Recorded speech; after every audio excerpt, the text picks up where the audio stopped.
नमस्ते मित्र आणि मैत्रिणींनो, कसे आहात सगळे? महा एक्झाम्स या यूट्यूब चॅनलवर तुमचं खूप खूप मनापासून स्वागत. तर मित्रांनो, आज आपण सामाजिक शास्त्रे अध्यापनशास्त्रावरील काही प्रश्न उत्तरे बघणार आहोत. म्हणजे 35 प्रश्न उत्तरे बघणार आहोत. ते खूप महत्त्वाचे आहेत महा TETसाठी. चला तर मग पहिल्या प्रश्नाकडे वळूयात. त्याआधी जर तुम्ही माझ्या चॅनलला अजूनही सबस्क्राईब केले नसेल तर प्लीज सबस्क्राईब करून घ्या, शेअर करा, लाईक करा, तुमचे काही प्रश्न असतील तर ते मला प्लीज कमेंट करा. चला तर मित्रांनो, आपल्या पहिल्या प्रश्नाकडे वळूयात. आपला अध्यापनशास्त्र, सामाजिक शास्त्रातील अध्यापनशास्त्रावरील पहिला प्रश्न आहे. इतिहास लेखक, शास्त्रज्ञ किंवा शास्त्राचा जनक कोण? म्हणजे इतिहासाचा शास्त्राचा जनक कोण असं विचारले. तर या प्रश्नाचं उत्तर आहे हिरोडोटस. इतिहासाचा जनक असंही म्हणू शकतो आपण त्यांना. इतिहासाचा जनक कोण असेल तर तो आहे हिरोडोटस. पुढचा प्रश्न आहे, इतिहासाचा अभ्यासक्रम काही डॅश आधारित असतो. कशावर आधारित असतो? बेसिकली हा प्रश्न असा आहे. तर या प्रश्नाचं उत्तर आहे, इतिहासाचा अभ्यासक्रम काही तत्वांवर आधारित असतो. कशावर आधारित असतो? तर काही तत्वांवर आधारित असतो. पुढचा प्रश्न बघूया. पुढचा प्रश्न आहे,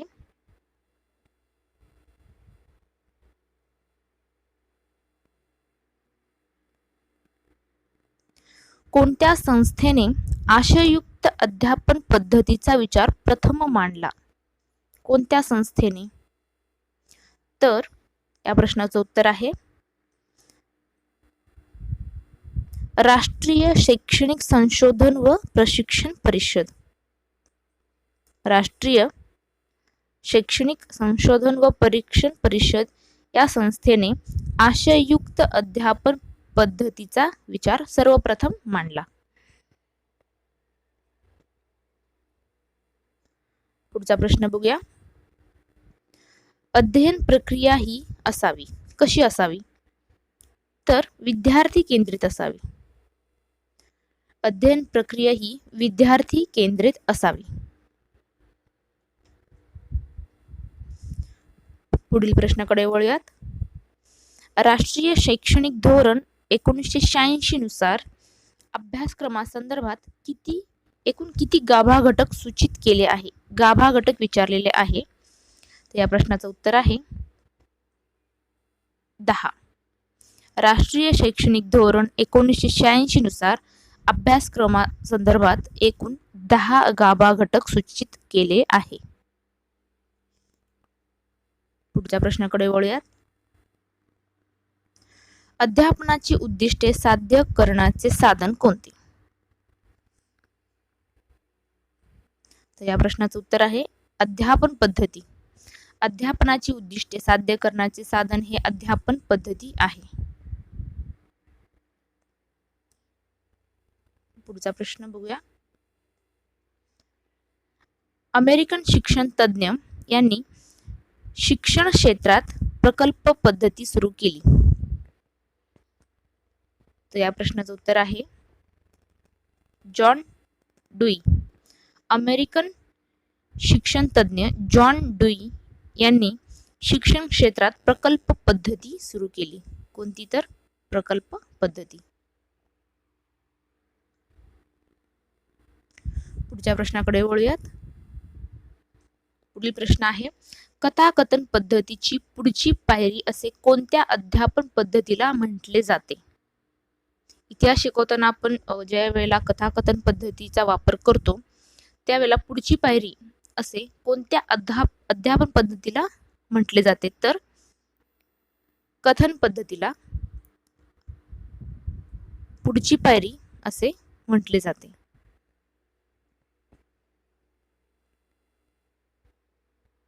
पुढे बघूया. कथन पद्धतीचे विकसित रूप म्हणजे कोणती पद्धत होईल?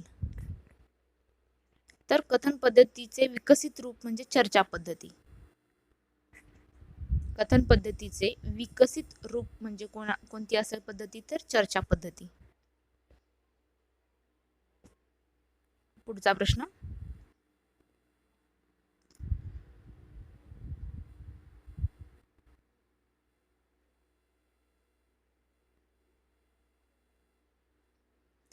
इतिहास शिकवण्यासाठी कोणत्या शैक्षणिक स्तरावर कथाकथन पद्धती अधिक उपयुक्त ठरते?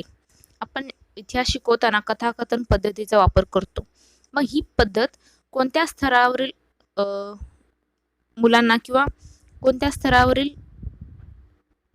शैक्षणिक स्तरावरील कोणत्या म्हणजे उच्च माध्यमिक असेल, निम्न माध्यमिक असेल किंवा माध्यमिक किंवा उच्च माध्यमिक, कोणत्या स्तराला उपयुक्त ठरते? तर निम्न प्राथमिक.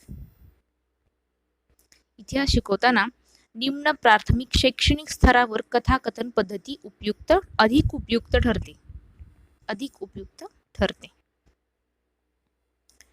पुढच्या प्रश्नाकडे वळूयात. पुढचा प्रश्न आहे, इतिहासाच्या अध्यापनात नकाशे अधिक उपयुक्त ठरतात. या प्रश्नाचं उत्तर आहे, बरेच जण म्हणतील आता भौगोलिक, तर भौगोलिक नाही. प्रश्न काय विचारलाय? इतिहास विचारलाय. इतिहासाच्या अध्यापनात, या प्रश्नाचं उत्तर आहे ऐतिहासिक नकाशे अधिक उपयुक्त ठरतात. पुन्हा एकदा बघूया, इतिहासाच्या अध्यापनात ऐतिहासिक नकाशे अधिक उपयुक्त ठरतात. पुढे बघूया, स्वाध्याय पद्धतीचे उद्गाता कोणी? म्हणजे स्वाध्याय पद्धती कोणी विकसित केली? तर पार्कहर्स्ट. यांचं पूर्ण नाव आहे हॅलन पार्कहर्स्ट. यांनी स्वाध्याय पद्धतीची निर्मिती केली. पुढच्या प्रश्नाकडे वळूयात. उपचारात्मक अध्यापन यामुळे विद्यार्थ्यांचा सर्वांगीण वाढ होते. कशामध्ये? तर उपचारात्मक अध्यापनामुळे विद्यार्थ्यांचा सर्वांगीण प्रगतीत वाढ होते.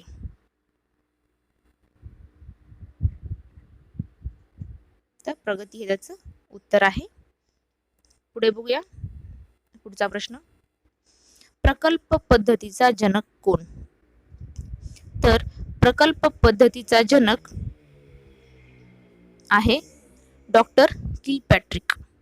डॉक्टर किलपॅट्रिक हे प्रकल्प पद्धतीचे जनक आहे. पुढे बघूया, पुढचा प्रश्न आहे, प्रकल्प पद्धती ही केंद्रित आहे. शिक्षकांवर आहे, विद्यार्थ्यांवर आहे, समाज, पुस्तक, कोणत्या केंद्रावर आधारित आहे? तर विद्यार्थी केंद्रावर आधारित आहे. प्रकल्प पद्धती ही विद्यार्थी केंद्रावर आधारित आहे किंवा विद्यार्थी केंद्रित आहे. पुढचा प्रश्न बघूया, शिक्षणातील सर्वात प्राचीन अध्यापन पद्धती कोणती? तर या प्रश्नाचं उत्तर आहे व्याख्यान पद्धती. शिक्षणातील सर्वात प्राचीन अध्यापन पद्धती कोणती असेल? तर व्याख्यान पद्धती. पुढचा प्रश्न बघूया, शिक्षण प्रक्रियेतील सर्वात अधिक प्रमुख स्थान आहे कशाचे? तर शिक्षण प्रक्रियेतील शिक्षकाचे सर्वाधिक किंवा सर्वात अधिक प्रमुख स्थान कोणाचे असेल? तर हे शिक्षकाचे आहे. पुढचा प्रश्न, सर्व विषय शिकवण्यासाठी अभिनव पद्धत या दृष्टीने पद्धतीचे महत्त्व आहे. कोणत्या दृष्टीने आहे? तर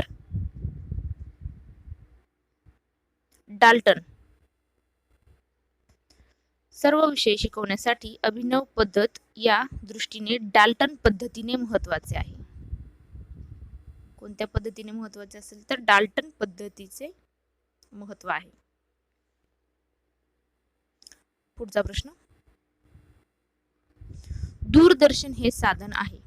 तुम्हाला माहितीच असेल, दूरदर्शन हे दृश्य श्रव्य माध्यम किंवा साधन आहे. पुढचा प्रश्न, माध्यमिक स्तरावर सामाजिक शास्त्र अध्यापन करण्यासाठी कोणत्या अध्यापन पद्धती अधिक उपयुक्त ठरते, म्हणजे कोणती अध्यापन पद्धती अधिक उपयुक्त ठरते? तर या प्रश्नाचं उत्तर आहे व्याख्यान पद्धती. माध्यमिक स्तरावर सामाजिक शास्त्र अध्यापन करण्यासाठी व्याख्यान पद्धती अधिक उपयुक्त ठरते. पुढील प्रश्नाकडे वळूयात. पुढचा प्रश्न आहे घटक नियोजनातील शेवटचा टप्पा म्हणजे कोणता? शेवटचा टप्पा कोणता असेल तर तो आहे मूल्यमापनाचा. घटक नियोजनातील मूल्यमापन हे शेवटचा टप्पा आहे.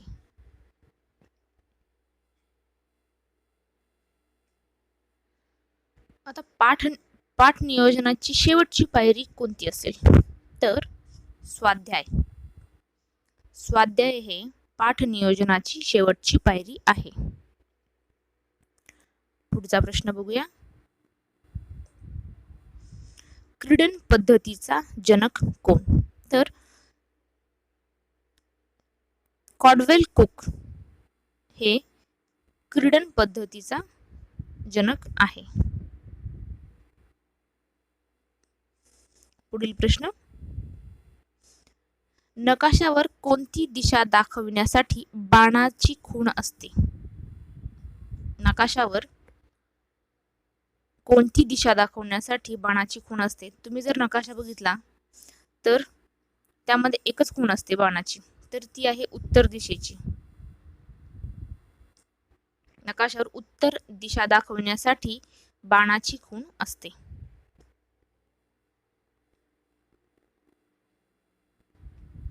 भूगोल दिन साजरा करणे हा उपक्रम कोणत्या प्रकल्प प्रकारात मोडतो? तर भूगोल दिन साजरा करणे हा उपक्रम आस्वाद प्रदान प्रकल्प प्रकारात मोडतो. आस्वाद प्रदान. पुढचा प्रश्न आधुनिक पाठ्यपुस्तकाच्या जनकतत्वाचा मान कोणाकडे आहे? तर आधुनिक पाठ्यपुस्तकाच्या जनकतत्वाचा मान हा पेस्ट्रोलोत्सी यांच्याकडे आहे. आधुनिक पाठ्यपुस्तक विचारले. पुढचा प्रश्न कोणत्या घटकाचा प्राकृतिक भूगोलात समावेश होतो? तर भूरचना घटकाचा प्राकृतिक भूगोलात समावेश होतो. पुढचा प्रश्न बघूया. सामाजिक शास्त्राच्या अध्यापनात लिखित साधन म्हणून कोणाचा समावेश करता येणार नाही असं विचारले? तर लिखित साधन विचारले आणि प्रश्न आहे कोणते लिखित साधन कोणते नाही असं विचारले. त्या प्रश्नाचं उत्तर आहे लोकगीत. सामाजिक शास्त्राच्या अध्यापनात लिखित साधन, प्राचीन ग्रंथ हे लिखित साधन आहे, हस्तलिखित ग्रंथ हे लिखित साधन आहे, मनुस्मृती हे लिखित साधन आहे, म्हणून कोणाचा समावेश करता येणार नाही असं विचारले? तर हे लोकगीताचा समावेश करता येणार नाही. त्या प्रश्नाचं उत्तर आहे पर्याय क्रमांक 3. पुढचा प्रश्न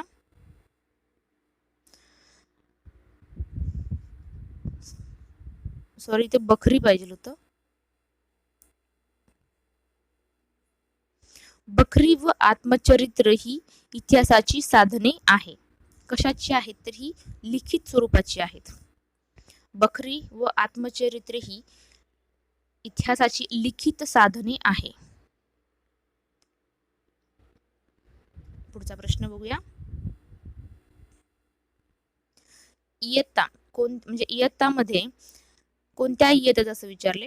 इतिहास अध्यापनात करिता कथाकथन पद्धती परिणामकारक ठरते. तर या प्रश्नाचं उत्तर आहे 3री ते 4थी. 3री ते 4थी या इयत्तेमध्ये इतिहास अध्यापनाकरिता कथाकथन पद्धती परिणामकारक ठरते. तर आपण बघितलं असेल पाठीमागे एक प्रश्न येऊन गेला की इतिहास शिकवण्यासाठी कोणत्या शैक्षणिक स्तरावर कथाकथन पद्धती अधिक उपयुक्त ठरते, असा तो प्रश्न होता. त्यावेळेला आपण निम्न प्राथमिक असे उत्तर दिलेले. तोच प्रश्न दुसऱ्या पद्धतीने विचारले की इयत्ता विचारली. तर मागच्या प्रश्नामध्ये स्तर विचारला होता, निम्न स्तर किंवा उच्च स्तर अशा प्रकारे. तोच प्रश्न वेगळ्या पद्धतीने विचारला तर इयत्ता विचारली आहे की कोणत्या इयत्ताकरिता. तर 3री ते 4थी हे त्याचं उत्तर आहे. पुढचा प्रश्न बघूया.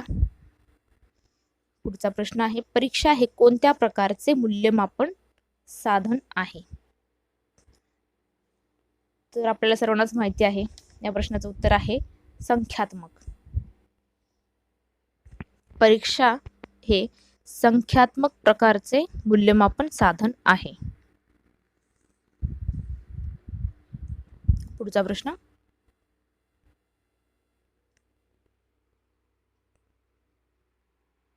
परीक्षा घेण्याची सुरुवात कोणत्या देशाने केली. तर चीन या देशाने परीक्षा घेण्याची सुरुवात केली.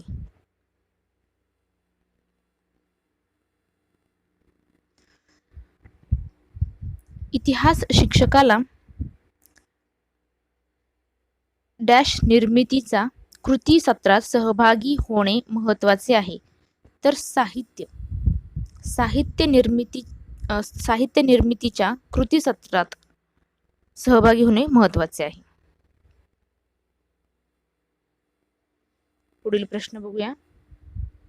प्रकल्प कार्य पूर्ण केले जाते कोठे केले जाते. तर सामाजिक वातावरणात. प्रकल्प कार्य हे सामाजिक वातावरणात पूर्ण केले जाते.